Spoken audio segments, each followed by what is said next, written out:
All right, Hell's Kitchen Battle of the States, episode 7, man. Okay. Guacamole in Hell's Kitchen, or guacamole, I think they were calling this episode on Hell's Kitchen. I don't really keep up with the titles when it comes to Hell's Kitchen, just the episodes. But all right, so this is the first episode where you had a mixture. You had Jada from the Reds team move over to the men's team, to the blue side, right?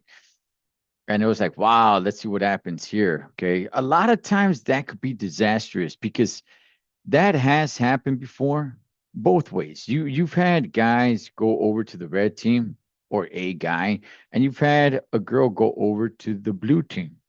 Um, Usually it doesn't go that well. I was kind of thinking like, okay, I like Jada. She seems to be a strong chef. She seems pretty young. I do kind of I do kind of favor her a little bit over some others, but I'm like, she seems pretty young, man. But nonetheless, they move her over to the blue team with the fellas. And you know what? They actually gelled pretty well. There wasn't really a lot of drama going on over there. Sometimes the fellas are kind of, not in this season, but sometimes when that does happen in previous seasons, the fellas are kind of taken back, like, oh, screw this, man. This is embarrassing. We got this girl coming over here to try to help us out because we can't get together. But in this case, no. Yeah, it actually worked out pretty good for the blue team. The red team, on the other hand, seemed like they were kind of falling apart. Now they went head to head on the challenge. They had this kind of like whack-a-mole kind of thing, which is why they called it that, to get different ingredients, and they would go head to head with one another.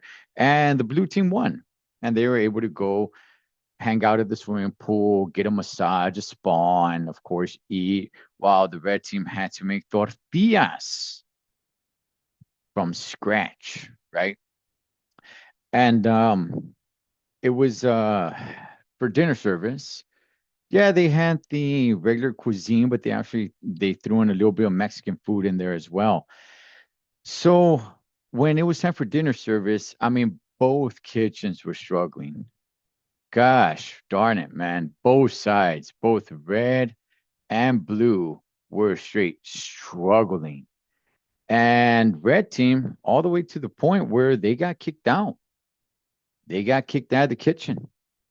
Blue team actually finished. I was surprised that they didn't get kicked out. Once he got rid of the red team, I'm like, oh man, now blue team's gonna get kicked out as well. But they were, both sides were struggling so much with raw meat, garnish. I mean, all over the place. It was a rough one. And at the end, well, red team was already up in the dorm because they had gotten kicked out of the kitchen. Chef Ramsay tells the blue team, hey guys, that was rough. That was rough. There is no winning team tonight. So, as the red team has to pick two competitors to go up for elimination, so do you guys. So, the blue team had to pick two people to go up and get eliminated. Now, in my opinion, there wasn't a lot of drama standing up there.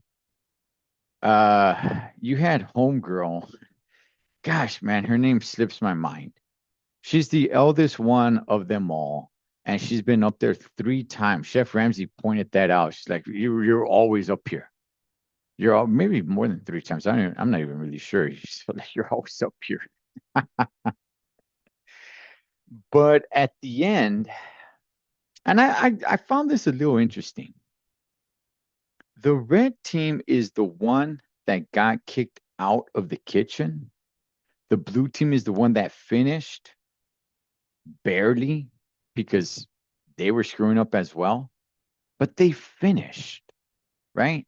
I mean, I don't want to say it's a victory in the sense of like, all right, you guys did a good job, but it's a victory in the sense that you guys didn't do as bad as the red team because you guys didn't get kicked out.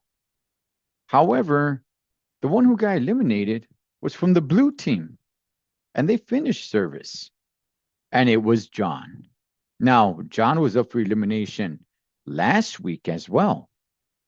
And Chef Ramsay eliminated Antonio, which to me that was kind of surprising. I thought Antonio was a pretty damn good chef. He just probably didn't use his voice. And that's the reason why Chef Ramsay eliminated him. That one caught me by surprise. But now this time, 2 weeks in a row, John goes up, and this one, yeah, he gets the axe. He kept messing up with the fries, putting on the wrong cheese, putting on no cheese. And yeah, he seems to be just a little bit when things get chaotic in there, it just kind of stifles him and he's just kind of like, I'm not really sure what to do.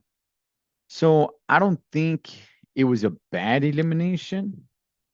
I just find it a little odd that the blue team finished dinner service and red team didn't, but yet it was somebody from the blue team that got kicked out. I get it. I get it. Individually, some people do worse than others, right? So I understand that part. But nonetheless, John is gone, man.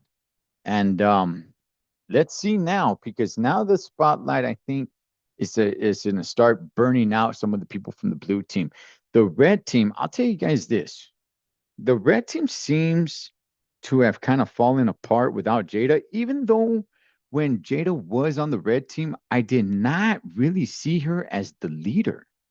I don't really see anybody as the leader, to be honest with you guys, on either team. I don't really see a leader. I'm not saying people lack leadership qualities. I just don't really see a leader in either team. But it just kind of seemed, at least for this service, that without Jada, for whatever it is that she brought, maybe she just brought peace among everybody, whatever it may be, chemistry, whatever it was. But this dinner service was really bad for the ladies. And it sticks out more because Jada's not there. We shall see what happens on episode 8. See you guys then.